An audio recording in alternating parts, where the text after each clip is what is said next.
In this episode, we'll take a look at the PicoMic dual-channel wireless microphone system.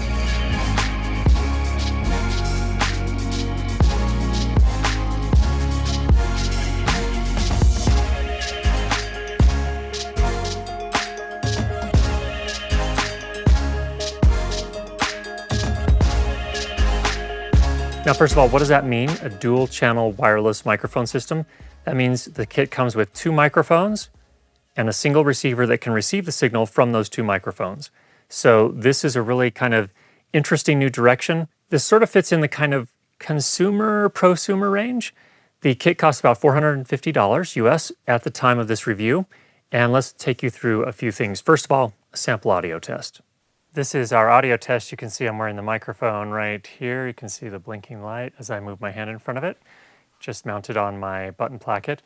This is the PicoMic, and we're recording in my basement studio, so I have sound blankets on either side of me, one back by the camera, a blanket on the floor down behind me, concrete walls, concrete floors, just so you get a sense for what this space would potentially sound like. Let's give you a few moments of silence so we can hear what that sounds like.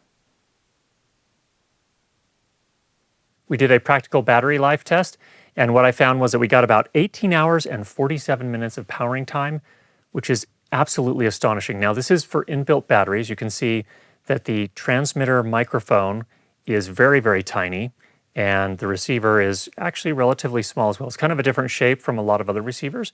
But overall, 18 hours and 47 minutes is just astounding. I have never used another wireless microphone system with inbuilt batteries that lasted that long.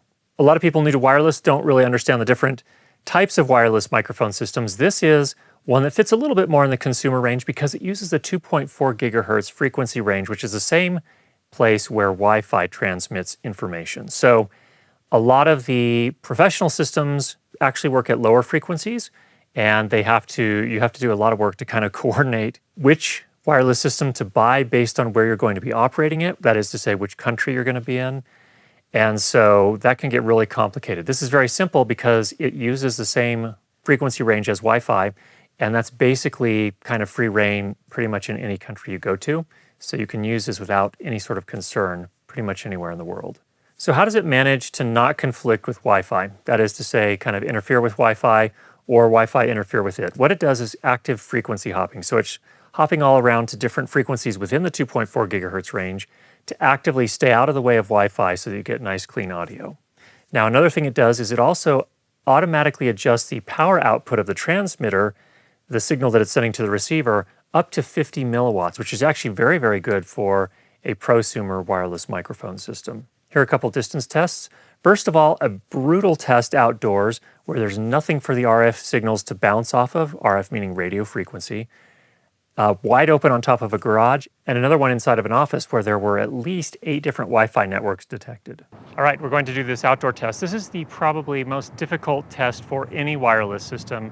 A wide open space with nothing for the radio frequency signal to bounce off of or to reflect off of and make its way back to the receiver. Basically, the radio frequency waves go out and they may never make it to the receiver. So we're going to go ahead and do a distance test. I'm wearing it just here. It's pretty windy out today. And so what I've done is I've actually clipped it on underneath my button placket on the inside. And so the microphone is actually sitting underneath the button placket here. This does not come with any sort of wind protection, so you're on your own to provide that. This is one way to do that. I don't know how well it's going to hold up because it's a pretty good breeze. I'll go ahead and turn around every once in a while. I expect that you're going to get better reception, of course, when you're facing the camera itself, because again, I'm wearing it on the front here. As soon as I turn around, I expect we're probably going to get some dropouts. This is normal for most wireless systems, especially 2.4 gigahertz systems. Let's see what we get here. I'm at about 16 feet now. So that's 2, 3, 4, 5, 6, 7, 8. So 8 times 8, this should be about 64 feet at this point. Turning around here just for a second. The breeze is pretty much, I think it's coming from about this direction. And I think we're going to get some buffeting here. I'm actually feeling air move through my shirt, so it's pretty stiff wind. Keep going. 9, 10, 11, 12, 13, 14, 15, 16. Okay, I've counted 16 parking spots. They're about 8 feet wide each. Turning around again just to see if we get a signal from here. Continue on here. 16 here, 17, 18, 19, 20, 21. Here's 22. 22 spaces so far, times 8. And just checking in to see if we're getting any sound. 23, 24, 25, 26, 27, 28. All right, we're at 29. So there are 29 parking spots between where I'm at and the camera. Let's walk on back and see how things go. 28, 27, 26, 25, 24, 23. We're about 5 meters from the camera here. I saw 8 different Wi-Fi networks on my phone here in the vicinity, so we've got a good bit of Wi-Fi activity going on. Let's see how far we can go. You should get pretty good distance in here with all the surfaces to reflect off of. Also have some white noise generators in the ceiling, so that hiss you hear is actually actual noise in the room, not the microphone making that noise on its own. 6, 7, 8, 9, 10, 11, 12, 13, 14, 15. About 15 meters right here. I'm going to go this way. 18, 19, 20, 21, 22, 23, 24, 25. Okay, we're still technically within line of sight over here. And see if we can go farther. 26, 27, 28, 29, 30. Okay, I'm going to go around the corner here in just a second. You might just be able to see my hand up here. And then we're going to go around the corner here and see how things hold up once we are completely out of sight. This is the thing that's really hard for most wireless systems, is to be able to maintain a signal when you're out here like this. So making our way back at this point. What else can I tell you? This, so far in our tests, things are looking pretty good with the PicoMic. Again, if you're shooting with a GH5, one of the keys is you have to change it to TRS mode. Don't leave it on auto detect mode. It won't figure it out, or it will keep switching back and forth and you'll drop your signal. So here's the indoor test. Here's a quick sample of an interview where we're using both microphones. This one has some noise in it, and it was actually from some lights I was testing that had really noisy fans, so I apologize for that.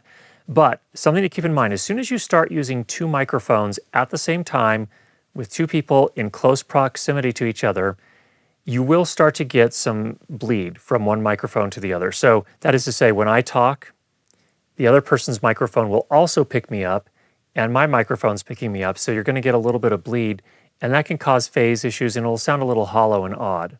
Here's what it sounds like straight out of the camera. You talk about rich history with the Vanguard cadets. What are some of those things? What are some of the kind of what's the culture that's built up, or some things that you guys did that made you appreciate the Vanguard cadets?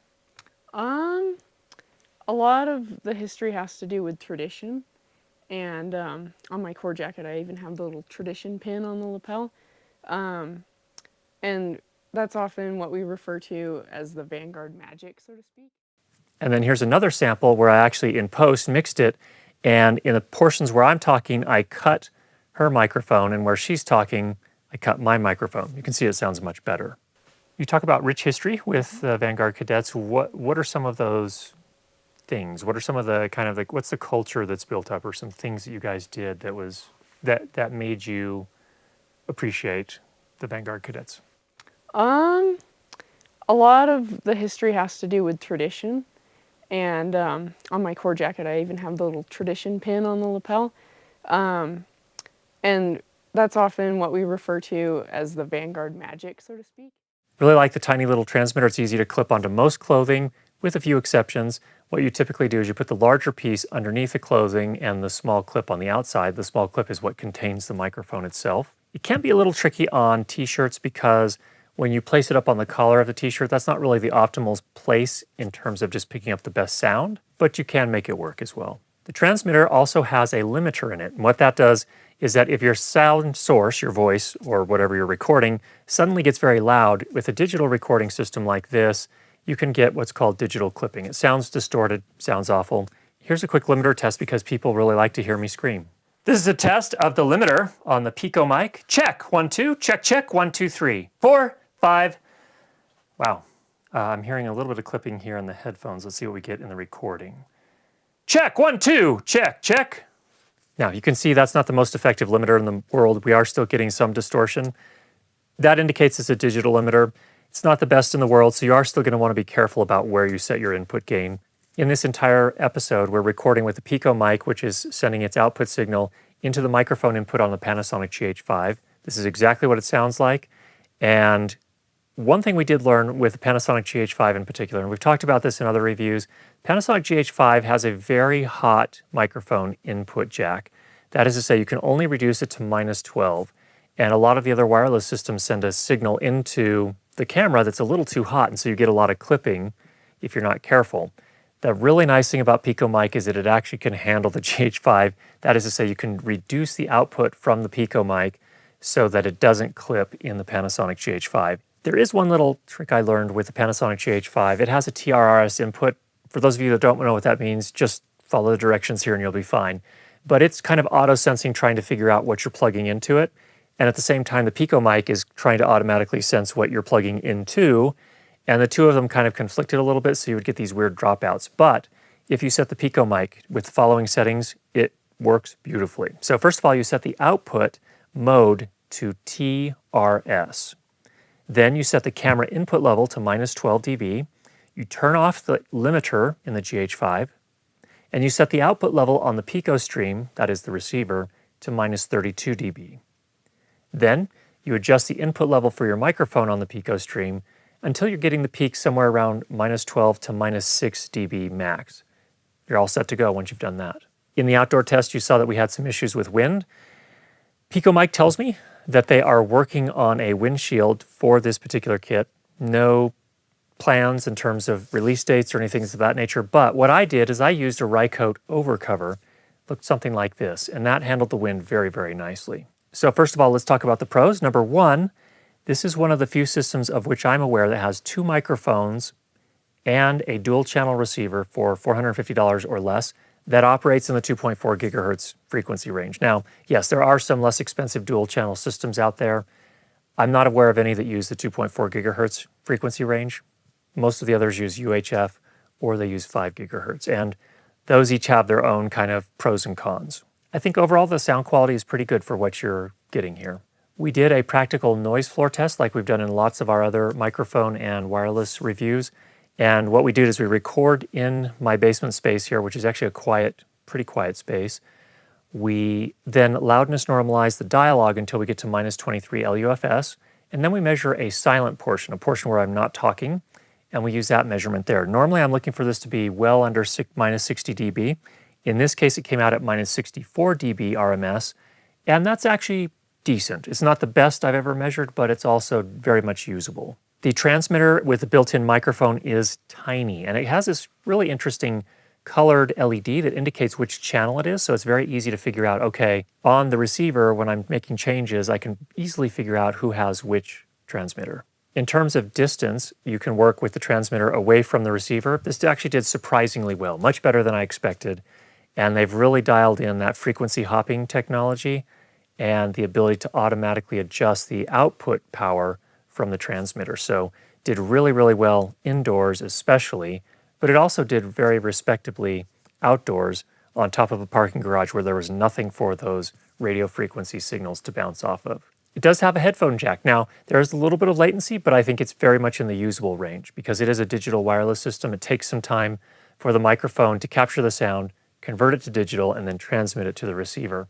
And it does take a little bit of time so that your headphones are delayed just a tiniest bit, but I still find them very much usable. I like that you can adjust the output level in a pretty wide range, so you can work with cameras like the GH5 without struggling like you do with some of the other wireless systems. The battery life is almost astonishing. At almost 19 hours, it's unprecedented. The inbuilt lithium-ion batteries have a certification of 700 recharge cycles, so that's really quite good as well. In addition to that, PicoGear tells me that they are working on a battery replacement program. So That's a pretty important thing because if these batteries ever go bad, you need a way to be able to replace them. It does include this semi-hard case, all the cables you need, and a shoe mount so you can mount it on top of your camera. You can record the two different microphones in a variety of different ways.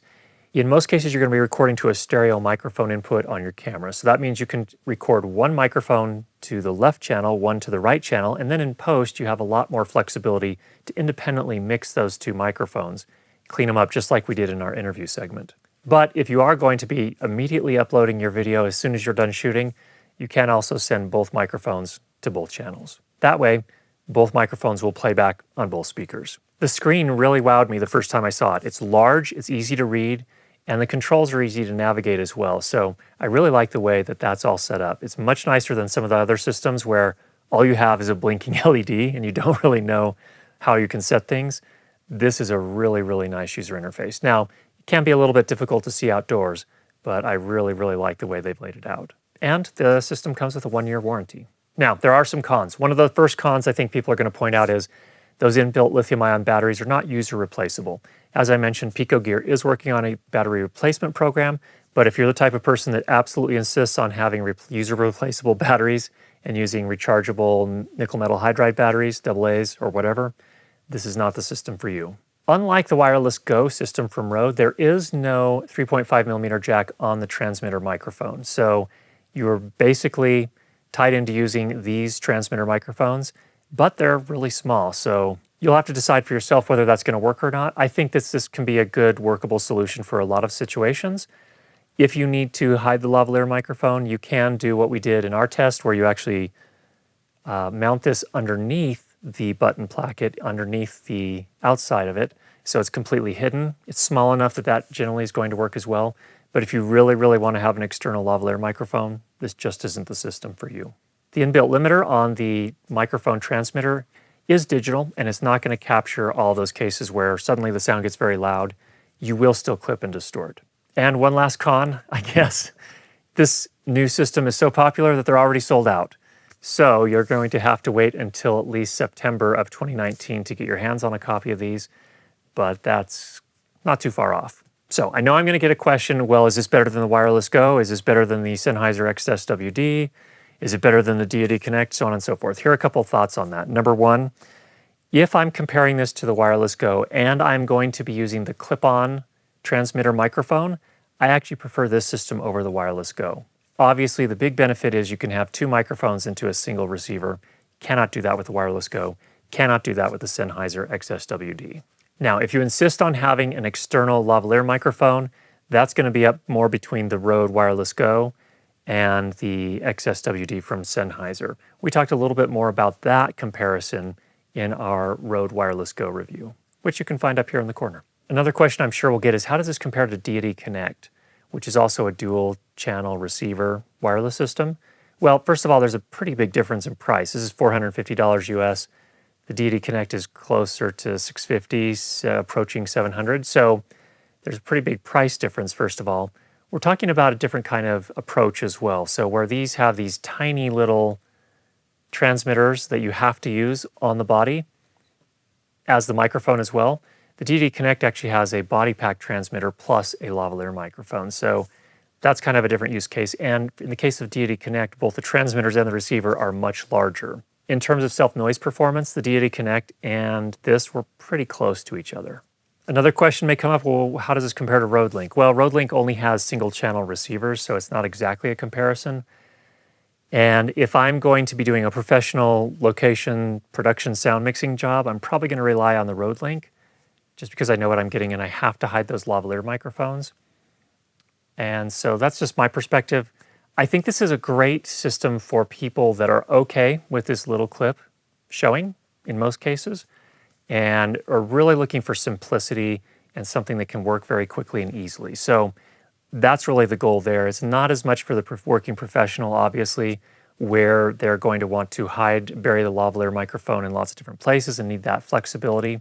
So that's where this kind of stands relative to those. Overall, I hope that was helpful for you. If you have any questions, go ahead and leave those down below. And if you've not already subscribed, make sure you do that. And I'll be sure to get you more great videos on how to improve your lighting and sound for video. Talk to you soon.